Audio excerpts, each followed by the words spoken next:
Okay, that was a video about the analyzers and automation that we had just talked about. I went through the different areas of processing in the previous video, and we talked about um, the different phases and the probes and things. So that was kind of showing you exactly what the inside of these analyzers look like. Our next chapter is going to talk about immunoassays. Immunoassays do run in a similar fashion. You will see different probes and mixing, things like that. But the readout and the reaction that's happening inside of the vessel are going to be very different. But I wanted to give you a little look at what an inside of an analyzer looked like before we move on. All right, so when it comes to immunoassays, what you need to realize is that there is an antibody molecule recognizing and binding to an antigen. The binding is related to the concentration of each reactant, the specificity of the antibody for an antigen, the affinity and avidity for the pair, which is the strength and the compatibility, and the environmental conditions that are going on within that test. I gave a picture in the bottom right-hand side for an immunoassay visualization. What happens inside the test tube is, let's say we're testing for the hormone estrogen. All of these little green pentagons that you see here, are hexagons, there's 6 pieces there, are going to be the hormone estrogen. Okay? The reagent has an analyte bound by an antibody to estrogen. It's very specific for estrogen. What's going to happen inside that test tube is, in the reagent, the antibodies will bind to any estrogen that may be present. When that reaction happens, the antibody and antigen bind together, a chemical reaction of some sort usually happens by way of a light or a color, something that the analyzer can see happening. Okay? So it is able to pick up a drop in a swimming pool per se. Estrogen is, even though it's so powerful, is in such small quantities within the human body that we need to use antibodies to make it a visual reaction. The first type of immunoassay we're going to talk about are unlabeled immunoassays. These are done more so in a serology or immunology type of laboratory, and probably done more in large specialized laboratories. So an immune precipitation in gel, what happens is there is an antigen-antibody reaction that's happening, and the antigen or antibody would either be in the middle, and the corresponding antigen or antibody would be on the outside, as you can see in this picture. What happens is the antigen or antibody would travel through the gel and towards the antibody, because they have that strong affinity towards each other, that reaction. It's almost like a magnetic attraction. Okay, it diffuses through the agar. What this is sitting on this plate is kind of like a jello jiggler. Everybody's familiar with that hard jello that kids like so much. It's very similar to that. It travels through the gel only so far. By seeing this reactive arc here, tells us that that antibody is present, or antigen is present. Okay, so it's just a method that potentially could be used for different types of testing.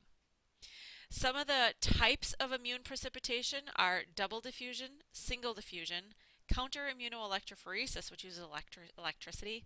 See the electro in there? Immunoelectrophoresis, which uses the immunofixation of antigens and antibodies, and something called a rocket technique, where we actually, looks like a rocket taking off. We're not going to go into a lot of detail here. We'll go into more detail in the immunology course, but just a little taste of a type of immunoassay that can be done using a type of gel. Okay, so you don't have to know a lot about this. Just be familiar with the different, if you see single diffusion, think, oh, that's precipitation in gel. Then we have the detection of fluid phase antigen antibody complexes. This is something that we see more often than the immunodiffusion. This is the use of an instrument to detect soluble antigen antibody complexes as they interact with light.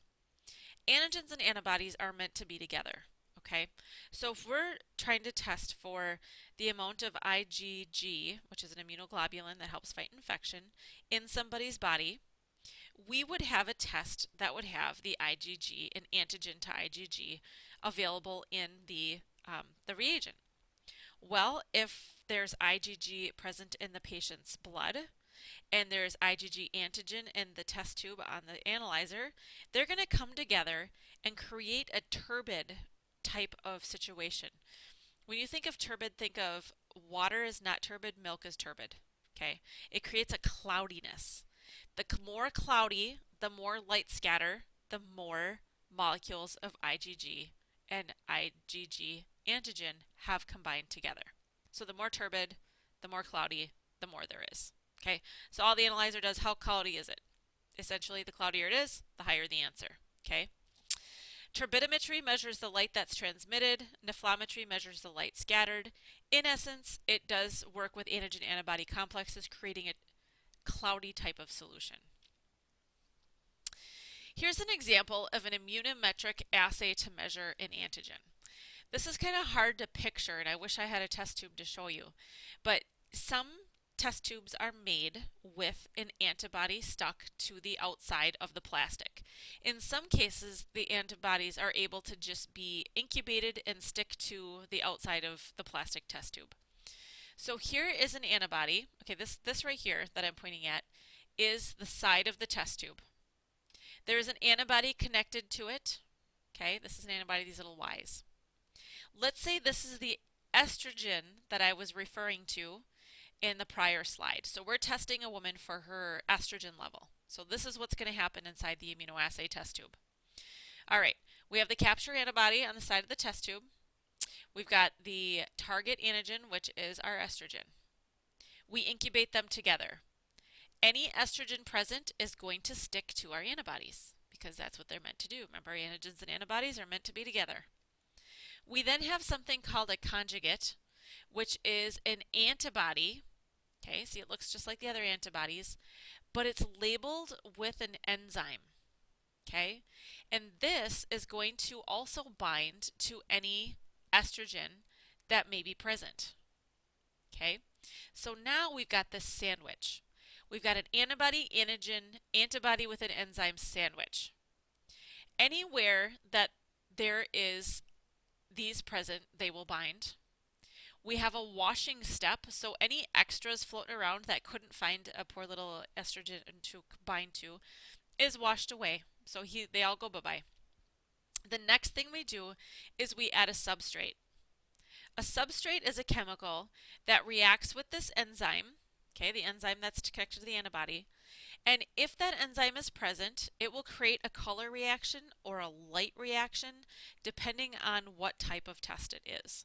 This is your typical sandwich immunoassay, okay? Several steps.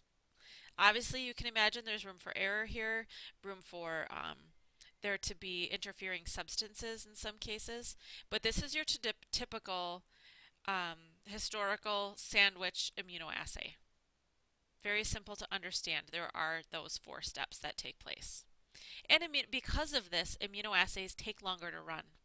Where we might be able to get a glucose result to a physician in a matter of minutes, something like a estrogen result could take an hour. All right, so let's look at these different labeled immunoassays. And when I refer to label, I'm referring to these enzymes. Okay, the immunoglobulin here is labeled with an enzyme. So what are they labeled with? Well, some general considerations. The reagent has an antigen or an antibody in it. It's labeled with a particle or molecule. The label improves analytic sensitivity. Remember I talked about estrogen is in such small quantities in the human body. So we need to find an antibody and attach an enzyme to create a lot of color in order to be able to see it. The immunoassays are used almost exclusively with 2 exceptions. Estrogen and progesterone receptor assays and thyroid hormone binding ratio. So those are things that are a little bit different. Immunoassay design has many variables leading to diverse arrays, so we can have all different types of situations going on. But if you understand the antigen-antibody reaction with an enzyme creating a color, so far you're doing fantastic. So let's look at the different types of labels that we can use. Remember that last one I showed you had a little E on it? That was an enzyme. There's other things we can use. Radioactive labels. We can use radionuclides, beta emission, gamma emission. These are not used very much anymore because attaching radiation to a lab sample and expecting a human being to stand by that is obviously exposing them to radiation, which is not ideal. So those are not used as often anymore. More commonly are the enzyme labels. You're going to have to be familiar with these.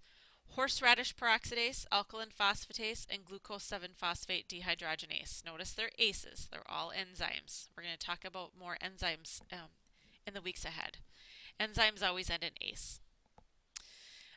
They act as biological catalysts that increase the rate of conversion of a substrate to a product, so we end up with some type of color or light reaction produced.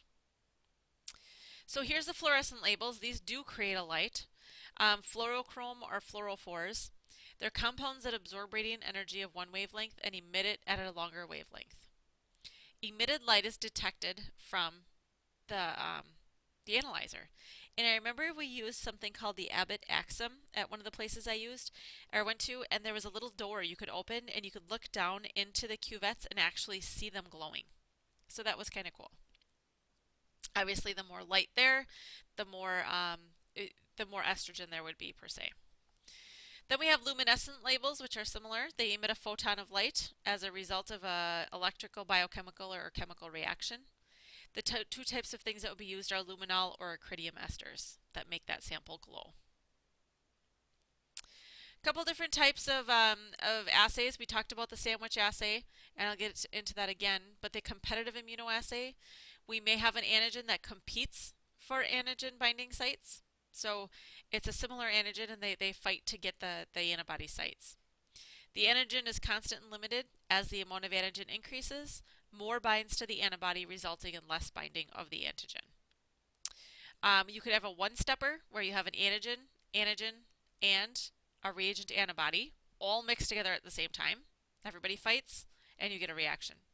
A sequential step is when you have the labeled antigen incubated with the antibody, and then later on, the regular antigen is added. Here's an example of what that competitive labeled immunoassay looks like. So here you've got everybody in the party. Okay, you've got the labeled antigen, you got the unlabeled antigen, and you got all these little antibodies floating around. We incubate it. They fight for position. Okay, so in here we have some bound, some unbound. We separate them, and in the bottom we'll end up with a precipitate. Then we have non-competitive immunoassays. This is where a labeled reagent antibody is used to detect an antigen.